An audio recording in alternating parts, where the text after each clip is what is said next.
karena lingkungan di Jakarta di Menteng Atas itu adalah supir bajai, banyak termasuk orang tua saya juga supir bajai. Jadi sambil saya waktu itu daftar untuk kuliah karena memang uang nggak ada, saya narik bajai. Jadi kalau mungkin tahun 2004 itu yang pakai dasi, bawa tas di pinggir jalan ya kan, itu saya dulu alamin tuh dari 2003 sebetulnya lulus SMA sampai 2006. Ketika saya mau ambil ijazah ternyata ijazah saya nggak ada. Nah loh, Ijazahnya ditaruh di warung karena saya waktu itu punya utang 250.000 tuh tahun 2006. Jadi dalam bisnis pun sekarang saya rasa ya online itu memang sudah harus. Jadi buat teman-teman yang memang masih bisnis itu konvensional, nggak mau masuk ke online, pasti akan tergerus. Karena saya nggak mau perpolitikan itu benar-benar mengganggu cash flow uang pribadi gitu loh.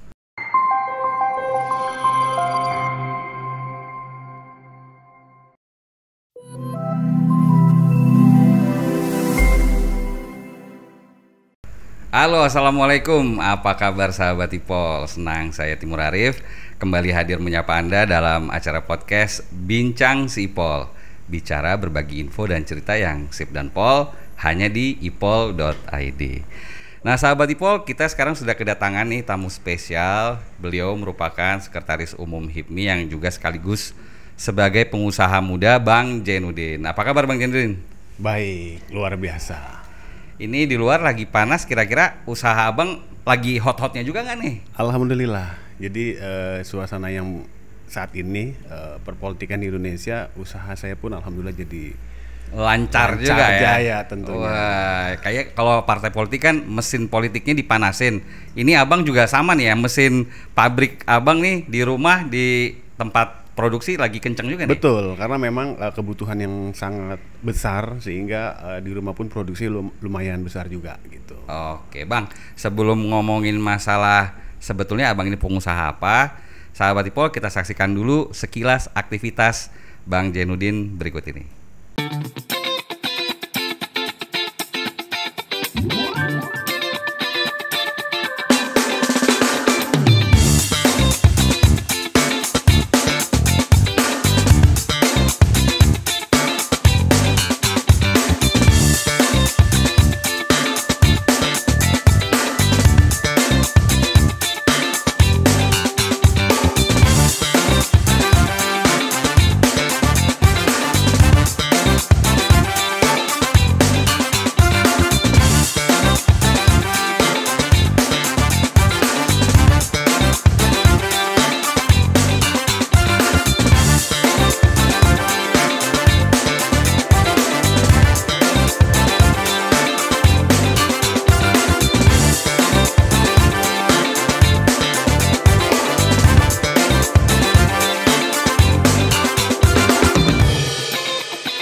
Nah sahabat Ipol, tadi kita sudah lihat nih aktivitas Bang Jainuddin kayaknya cukup sibuk juga ya Bang ya. Tapi ini menyeimbangkan antara aktivitas organisasi sama jiwa pengusahanya gimana nih Bang?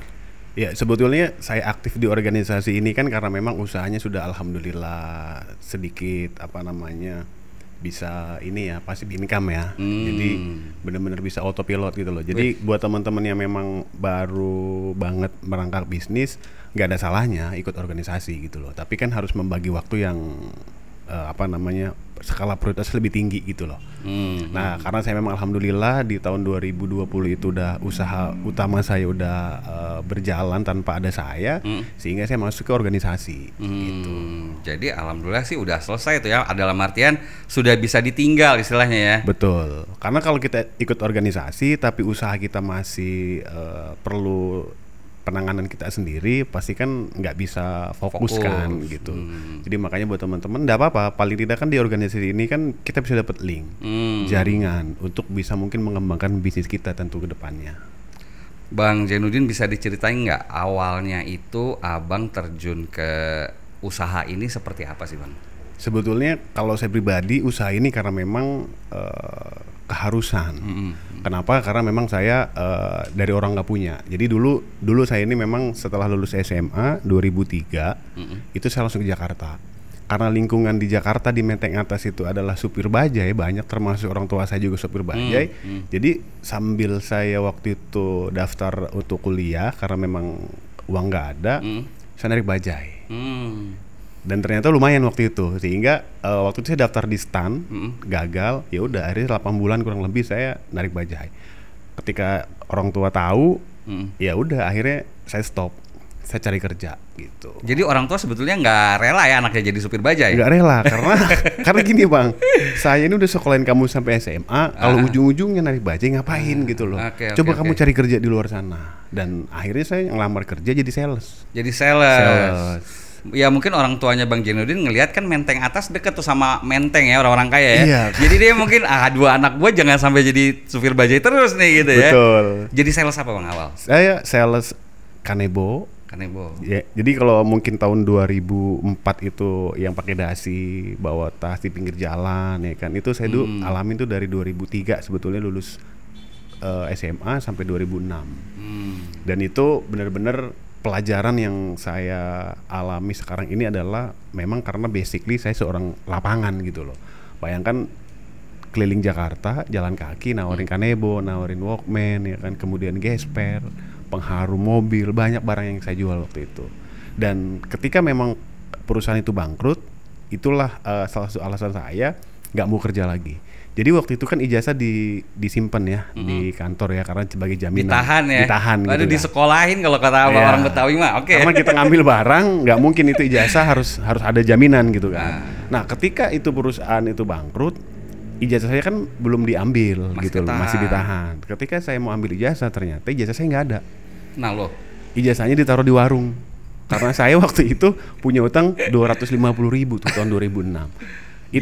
Itu bener-bener gila ya, ijazah saya dari SD sampai SMA itu ijazah di warung gitu loh. Ketika saya datang ke Kalimalang, di warung itu warung udah nggak ada. Itulah awal mula saya nggak bisa ini harus kalau jadi karyawan. Ijazah SMA aja nggak ada aslinya. Mau nggak mau saya harus jadi pengusaha. Titik balik dari situ ya. Dari situ. Sadar ternyata ijazah SMA tidak menjamin masa depan. Betul. Dan karyawan kayaknya udah masa lalu lah saat itu ya. Betul. Jadi saya waktu itu fokusnya ketika keluar dari situ, saya kerja dimanapun, saya cari peluang. Bagaimana usaha yang saya kerja tapi nanti saya akan buat usaha seperti itu. Jadi ATM tadi ya, mempelajari dulu ya, amati, tiru dan modifikasi nantinya. Betul. Jadi saya ikut seminar, kemudian saya juga belajar dari beberapa motivator, guru saya ya Tung Desa Maringin salah satunya. Itu benar-benar saya terinspirasi lah sama beliau, sehingga di tahun 2007 itu saya bekerja di agensi waktu itu, pengurusan izin tenaga kerja asing, sampai 2014 akhir. Saya belajar di situ benar-benar dari nol.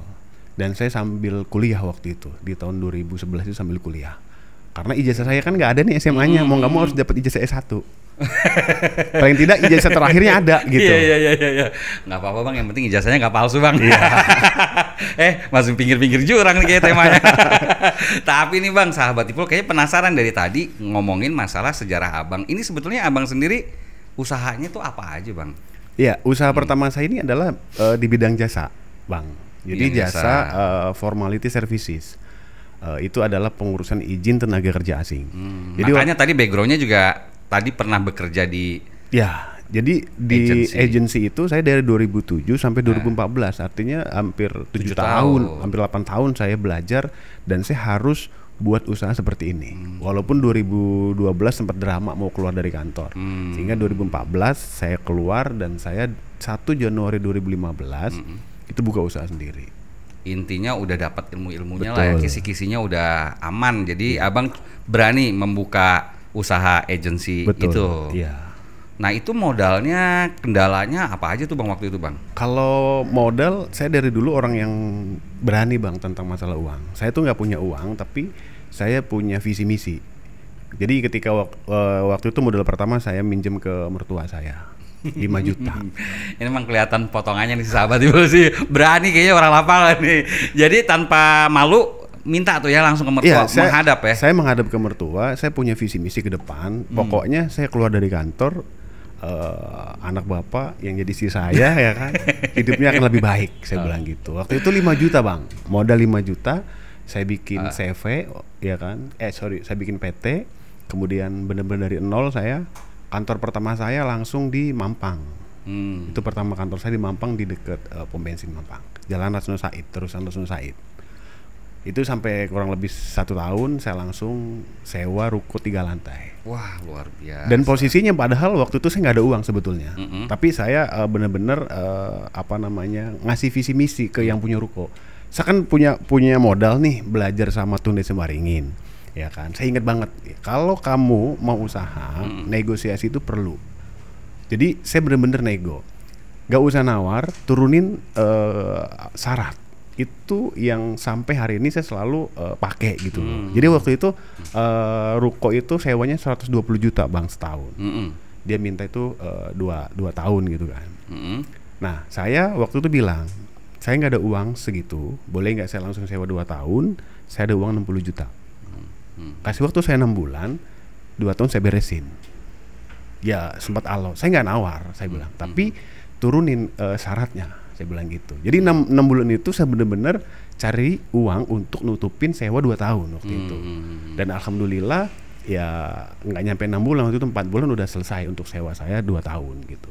Sorry bang, agak sedikit mundur. Ini menarik karena sahabat Ipol ini nggak banyak orang bisa negosiasi ya dengan klien, lantas percaya gitu klien. Ini kuncinya apa sih bang? Bisa kita langsung diokein gitu sama klien tuh apa tuh? Yang pertama kuncinya? Kita harus yakin dulu bang. Yakin dulu. Karena kadang-kadang kita mau melangkah itu nggak yakin.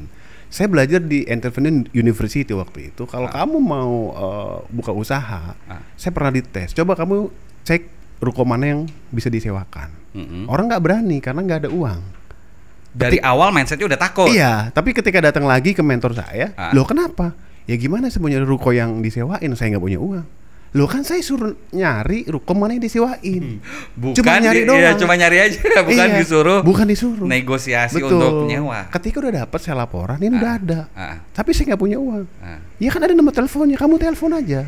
Berapa? Itu setahun kontraknya. Kalau memang harganya 100 juta, kamu tawar yang sekiranya nggak masuk akal. Yang penting kamu berani dulu untuk telepon. Di situ saya punya mindset bahwa segala sesuatu yang akan kita kerjakan itu harus punya keyakinan dulu bang. Itu pasti. Jadi jangan menyerah sebelum bertanding, berperang ya. Gitu. Aduh. Oke bang Jen, tadi kan udah ngomongin nih bagaimana abang untuk merintis usaha itu juga perlu negosiasi dan yang terutama keyakinan, keberanian. Betul. Setelah abang ngomong nih ke klien dalam hal ini yang punya rukonya, tantangan-tantangan apa lagi tuh bang? Mencari klien, mencari apa, seperti apa tuh bang ceritanya? Ya, kalau klien alhamdulillah saya sampai hari ini pun di usaha saya tuh nggak ada tim marketing. Jadi itu adalah pure murni karena saya berhubungan baik, relasi sama klien-klien saya. Jadi hubungan saya ini kan sama imigrasi ya. Jadi saya selalu nongkrong di imigrasi. Jadi perusahaan-perusahaan yang besar di Indonesia pasti kan dia punya tenaga kerja asing. Betul. Nah pertanyaannya, kita bisa nggak ngurusin mereka gitu. Jadi itu tantangannya sebetulnya waktu itu harga, kalau masalah tantangan bisnis ya kan. Karena mereka kan semua ada online dengan harga pasti lebih murah daripada saya punya gitu. Nah karena memang saya punya mindset orang di awal kalau cuman kita nggak tahu tentang diri kita, usaha kita, pasti akan compare dengan perusahaan-perusahaan lain kan gitu kan. Betul. Tapi ketika kita jaga satu perusahaan ini benar-benar servis yang memuaskan, secara tidak langsung mereka akan merekomendasikan ke perusahaan-perusahaan lain, dan itu terjadi sampai saya dapat project di Morowali waktu itu, izin tenaga kerja asing itu lumayan banyak waktu itu. Sampai Sulawesi. Seluruh Indonesia. Sampai Palembang, mana-mana gitu. Dari situlah usaha abang sedikit demi sedikit berkembang sampai akhirnya tahun 2017 saya buka kantor cabang di Bali. Di Bali juga. Bali. Karena market di Bali kan lumayan juga orang asing kan. Kemudian saya juga buka tour and travel waktu itu. Karena hubungannya ini berkaitan bang. Beririsan sih ya. Betul. Orang kalau nyari misalkan pengen ke luar negeri atau nyari kerjaan pasti jalan-jalan. Betul, gitu ya bang ya. Kadang-kadang suka bisa pesen tiket gak gitu kan. Ya udah akhirnya saya waktu itu buka tour and travel namanya BSP Tour and Travel gitu. Dan 2018 saya juga ke Cirebon, kota saya lahir kan. Saya juga buat travel berbarengan dengan Kertajati itu ada di Bandara Kertajati yang dekat Cirebon sekarang. Betul, karena saya lihat bahwa peluang itu ada ketika kita memang mau menjalaninya gitu. Yang bisa kita ambil tadi dari apa yang Abang paparkan, pertama selain keberanian, artinya juga harus pandai bergaul ya. Tadi kan Abang juga harus sering datang ke imigrasi, jadi tahu gitu. Jadi pameo kita itu bergaul dengan siapa maka kita akan seperti itu juga berlaku tuh ya Bang ya? Betul Bang, karena saya yakin banget gitu loh.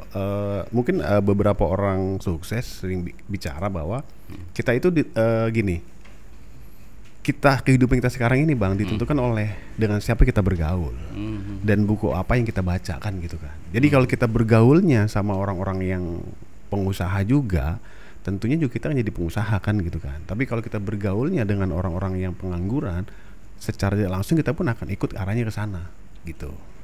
Wah, ini berarti sahabat dulu siap-siap nih daftar jadi fans clubnya Bang Jainuddin nih. Saya juga Bang siap mau harus gali terus nih. Siap. Biar kecipratan jiwa pengusahanya. Ini selain jadi agensi tenaga kerja kemudian tours and travel, ada lagi nggak Bang? Ini kan soalnya ada sandal nih di depan kita nih. Nah. Jadi ini bisnis ini sebetulnya idenya dari partner saya Bang. Karena waktu itu COVID kan. COVID itu hampir semua usaha kan turun ya. Apalagi tour and travel saya. Wah, itu pasti terpukul banget tuh. Ya kan, 2 kantor cabang itu saya tutup. Jadi saya pindah ke Depok, kantor di Depok. Saya mikir sekarang ini udah eranya online. Apa yang bisa kita jual di online gitu kan? Sehingga kepikiran ya sendal jepit ini Bang. Ini bisnis lahir sebetulnya online di era COVID gitu. Sebetulnya awal saya nggak begitu maksimal di sini karena memang ada tim dari partner saya dan sekarang benar-benar udah COVID-nya juga udah reda ya kan, dan saya fokus banget di sendal Mitoki ini. Oke. Jadi ini pertama cara apa waktu itu Abang bisa kepikiran ini gimana nih Bang? Kenapa sendal, nggak kenapa makanan atau apa, itu gimana tuh? Iya, jadi saya melihat begini, sendal jepit ini kan pasti ada masanya kan gitu loh, dan pangsa pasar itu besar sekali gitu loh. Jadi ada salah satu brand sendal jepit yang dari luar sendiri, itu harganya itu saya pikir nggak masuk akal Bang. Waktu itu awalnya gila ya, ini sendal bisa harganya ratusan ribu gitu loh. Sementara saya biasa nongkrong jalan-jalan pakai sendal-sendal yang harga 20.000 kan gitu kan. Ternyata mereka bisa, dan sehingga waktu itu saya berpikir kalau mereka bisa, pasti saya juga bisa nih ngebranding usaha saya yang ini gitu. Jadi ya bener-bener ini ngelihat bahwa saya tiap hari juga pakai sendal jepit kan nyaman Bang. Orang bagaimanapun juga di luar kalau pakai sendal jepit itu nyaman.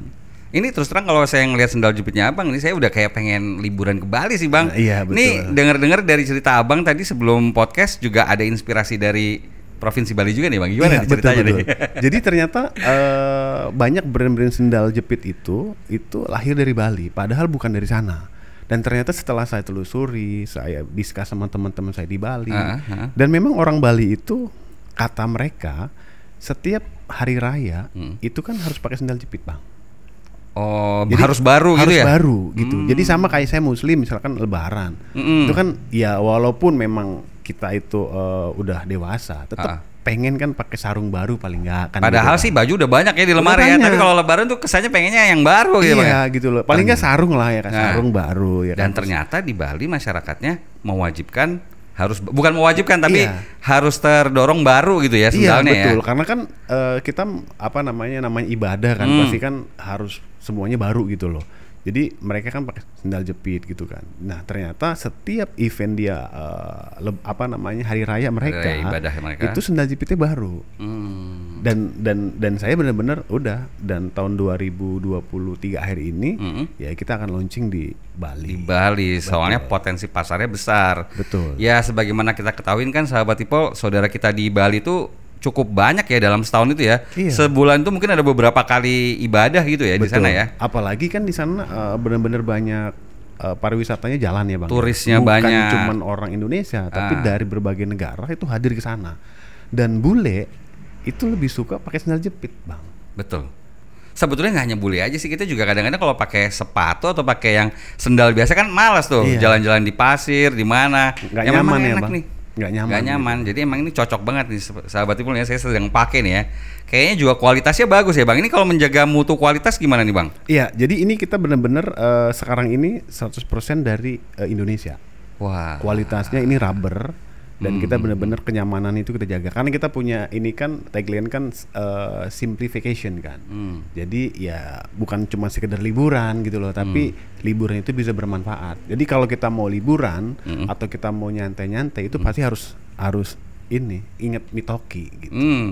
Ingat liburan, ingat Mitoki. Nah, gitu. Namanya juga kayaknya agak ke Jepang-Jepangan. Ini inspirasi dari mana Bang, Mitoki? Iya, sebetulnya kan anak saya itu kan juga suka kartun-kartun Jepang gitu kan. Manga. Jadi, gitu ya. Aduh, apa nih kita nih bikin yang aneh ya kan, tapi orang itu gampang diingat.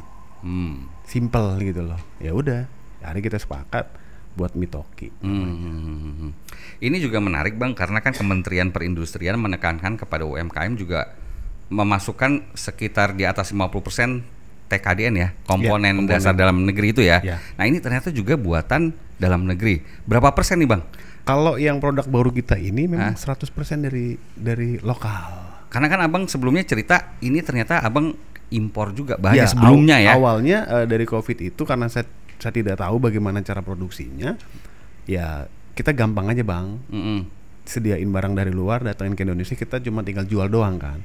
Ternyata begitu datang ke Indonesia, komponennya ternyata ya sedikit kurang. Mutunya kurang baik. Betul. Bahkan yang dalam negeri justru malah lebih unggul.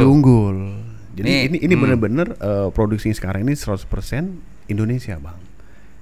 Boleh dibedain nggak yang kalau dari impor itu bahan bakunya apa yang membuat beda dengan yang sekarang nih? Oke, kalau yang lama itu ternyata waktu datang memang dia pakainya itu bahan ininya itu pakai apa namanya? Boleh nih Bang. Spon Eva ya Bang. Jadi kan yang bikin nyaman itu kan sebenarnya karena rubbernya ini Bang. Oke. Iya kan?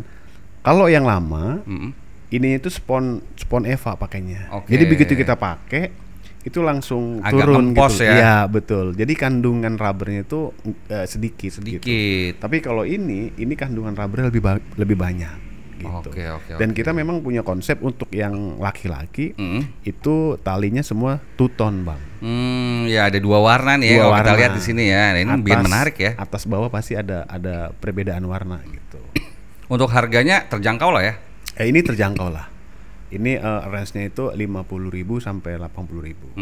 Ini untuk kualitas yang memang dengan konsep yang ini di luar itu bisa 200.000 sebetulnya Pak.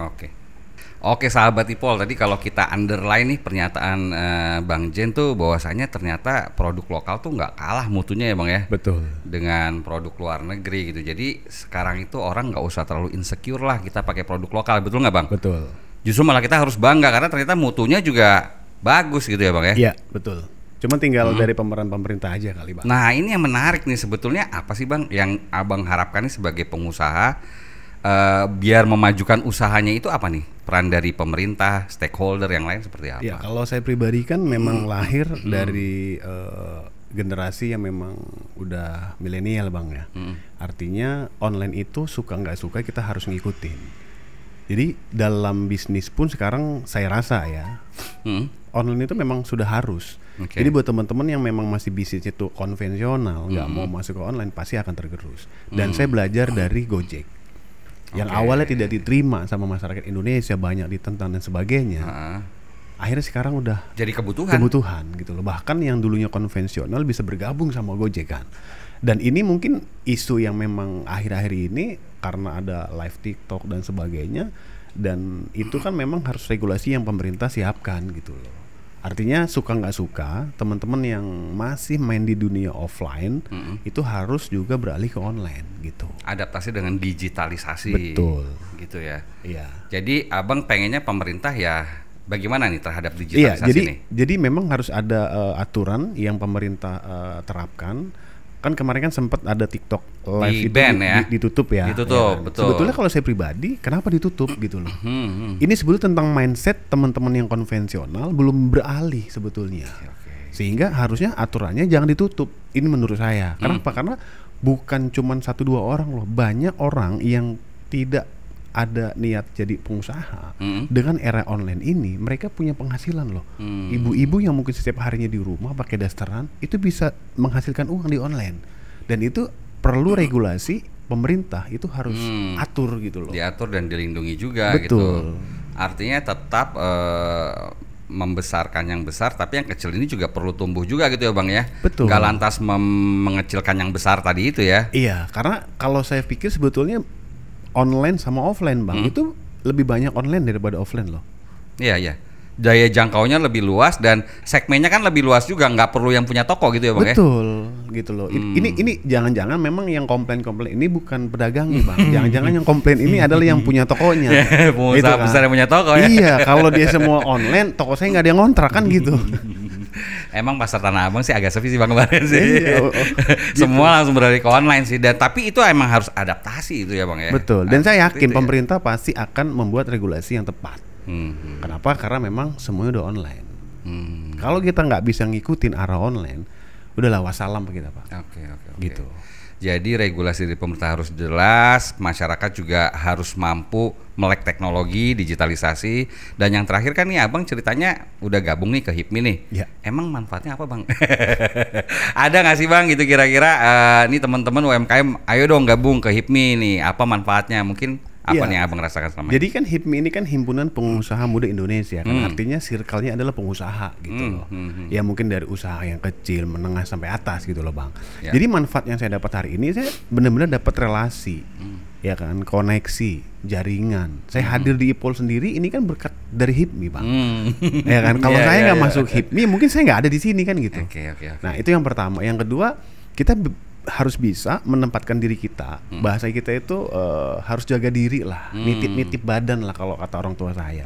Ketika saya ada di perahu mana, kita harus nitip badan di situ. Sama di organisasi juga kita harus nitip badan. Artinya kita ya bergaul sama teman-teman ya jangan aji mumpung gitu loh Bang. Terkadang kan gini, orang-orang tuh berpikir aktif di organisasi tapi dengan tujuan ya nyari uang di organisasi, itu kan jangan gitu loh Bang. Oke. Jadi niat awalnya juga harus udah bener ya Bang ya. Betul. Oke. Tapi kalau ngelihat Abang nih orasinya keren, udah gitu gabung HIPMI juga, kira-kira ke depan ada sahwat untuk maju pilkada gitu Bang, atau jadi anggota caleg kan nih Bang? Kita ini bukan rahasia umum lagi ya sahabat Ipolnya, banyak pengusaha HIPMI yang juga ikut lah ya ke organisasi partai politik. Nah ini betul. gimana nih Bang? Dulu awalnya saya paling skeptis sama politik sebetulnya. Karena mungkin lingkungan saya nggak ada yang berpolitik ya. Tapi ketika saya masuk ke HIPMI ini, teman-teman di jaringan HIPMI ini ternyata sebagian berpolitik. Dan saya benar-benar menarik karena apa? Karena ketika kita jadi pengusaha, memang kita fokuskan nyari uang kan gitu kan. Tetapi ketika uang kita ini besar, kita kan harus bisa memberi manfaat sama orang lain kan gitu kan. Banyak caranya sebetulnya kita bisa memberi manfaat pada orang lain. Salah satu aja memberi kebijakan. Dan saya jujur ya, saat ini lagi menimbang-nimbang. Waktu kemarin itu sempat ditawarin dari berbagai macam partai untuk gabung, tapi saya belum. Nah, tapi ya nggak menutup kemungkinan lah nanti the next. Berarti sekarang ada keinginan menuju ke arah sana ya, ke arah politik ya. Ya doain aja Bang. Doain ya, sama-sama kita doakan lah ya sahabat Ipol ya. Karena kan memang dalam politik itu juga butuh orang-orang yang kreatif dan baik dan benar gitu ya Bang. Betul. Soalnya selama ini kan masyarakat sudah terkooptasi, wah kalau politik kotor gitu. Mudah-mudahan dengan adanya Abang masuk terjun di kancah dunia politik bisa mewarnai Indonesia secara lebih positif. Betul Bang. Itu harapannya ya Bang ya. Ya harapan saya gitu. Karena apa? Aspirasi dari masyarakat ini kan perlu disampaikan oleh kader-kader yang ada di pemerintahan gitu loh. Salah satunya adalah kebijakan yang memang diberikan oleh pemerintah kepada masyarakat, apalagi dari sisi pengusaha gitu kan. Ketika memang kita niatnya itu memberi manfaat untuk orang banyak, pasti insya Allah akan kasih jalan lah.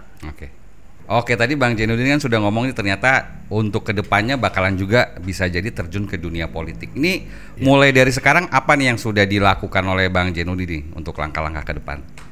Yang pertama tentunya ngumpulin uang dulu dong. Iya, karena saya nggak mau butuh modal ya. Iya, karena saya nggak mau perpolitikan itu benar-benar mengganggu cash flow uang pribadi gitu loh. Betul. Jadi dari sekarang ini saya benar-benar nabung, ya memang itu kita budgetkan. Gitu. Jadi ketika nanti kita mau terjun ke dunia politik, artinya uang itu udah ada gitu. Dan yang terpenting adalah kita tidak seperti investasi yang ingin uang kembali dengan hal-hal yang buruk tadi itu ya Bang ya. Betul. Harus sudah ada modal dulu. Iya, artinya kan gini kan, saya juga di Instagram saya kan punya tagline bahkan, hidup setiap hari, hiduplah penuh manfaat kan gitu kan. Mungkin kita bisa memberikan manfaat sama orang lain kan berbagai macam cara ya. Ada mungkin dengan uang, atau mungkin ada motivasi, inspirasi, itu kan juga salah satu bermanfaat gitu loh. Nah, tapi salah satunya kan ketika kita dunia politik, itu kan juga ada bensinnya gitu loh Bang. Jadi ketika bensin yang nanti saya ikut ke terjun dunia politik, itu benar-benar ya bensin ya memang uang yang udah kita sisihkan gitu. Betul. Jadi nggak berharap bahwa ketika nanti kita nggak jadi pun stres gitu loh Bang.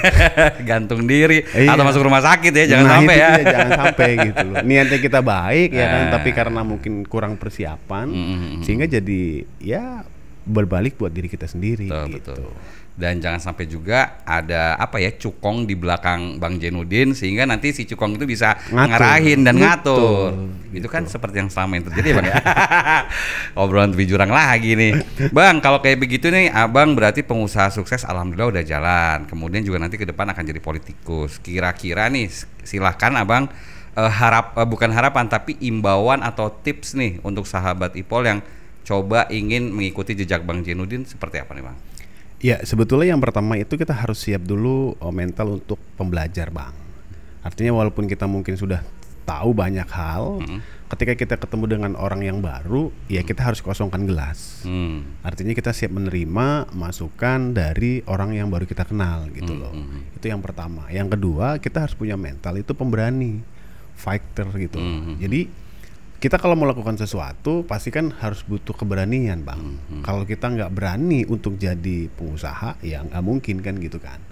Terus yang ketiga ya kita tetap memang harus punya jiwa itu fokus. Gitu. Jadi kita memang mau berbisnis ya fokuskan dulu bidang kita yang mau diusaha itu apa gitu. Ketika udah berhasil bolehlah kita sambil ke dunia lain gitu. Seperti yang Bang Jainuddin selama ini dijalankan ya, pengusahanya sudah fokus, sudah selesai, sekarang tinggal fokus ke dunia politik dan organisasi lah gitu ya. Itu harapannya ya. Betul. Baik. Jadi sahabat Ipol mungkin itu yang bisa kita dapatkan dari Bang Jainuddin, mudah-mudahan bisa menginspirasi Bang. Amin. Cerita Abang dan salam buat karyawan dan teman-teman Abang di IPMI. Siap, terima kasih Bang. Oke, tapi Bang sebelum kita tutup Bang, ini ada gimmick-gimmick nih dari ipol.id, biasa kita tanyakan ke narasumber. Ini berupa 7 pertanyaan cepat Bang, tolong dijawab dengan cepat, nggak usah dipikir terlalu dalam. Oh gitu. Nah, biar tahu nih sebenarnya isi dalamnya apa sih nih. ini bukan pertanyaan jebakan kan? Sedikit-sedikit sih, tapi karena Abang bukan politikus, jadi kayaknya aman-aman aja sih Bang. Oh iya, siap. Siap Bang? Siap. Kita santai aja ya. Yang pertama, pilih Depok atau Jakarta? Depok dong. Oh Depok. Pilih jadi pengusaha atau politikus? Pengusaha. Oh pengusaha tetap ya. Sekarang zamannya digitalisasi, pilih jadi YouTuber atau TikTokers? YouTuber. Nah, pilih barang impor murah atau barang lokal mahal? Lokal mahal. Kalau lagi santai, suka main game atau lebih suka nonton film? Main game. Suka kerja tim atau kerja sendiri? Kerja tim. Oh, oke, kerja tim ya. Tapi tadi itu pertanyaannya pilih Depok atau Jakarta? Depok. Kenapa tuh Bang? Karena HIPMI Depok gitu atau gimana? Enggak, karena memang jangkauannya lebih menarik menurut saya.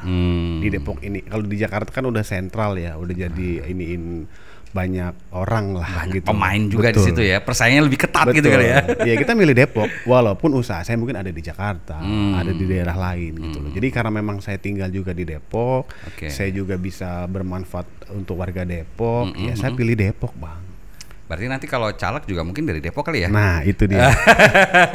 Kita tunggu sahabat Ipol kiprahnya Bang Jainuddin ke depan, mudah-mudahan tetap sukses selalu. Amin. Usahanya juga maju lancar jaya. Amin. Oke. Sukses, berkah pasti. Itu pasti yang kita harapkan. Oke sahabat Ipol, demikian podcast kita kali ini, semoga bermanfaat dan menambah inspirasi. Jangan lupa untuk subscribe, like, share, dan komen YouTube si Ipol. Dan terakhir ingat pesan Bang Ipol, investasi Materi memang penting, tapi investasi leher ke atas jauh lebih penting dan cerdas. Akhirnya saya Timur Arif dan narasumber kami Bang Jainuddin pamit undur diri. Salam sehat selalu dan wassalam.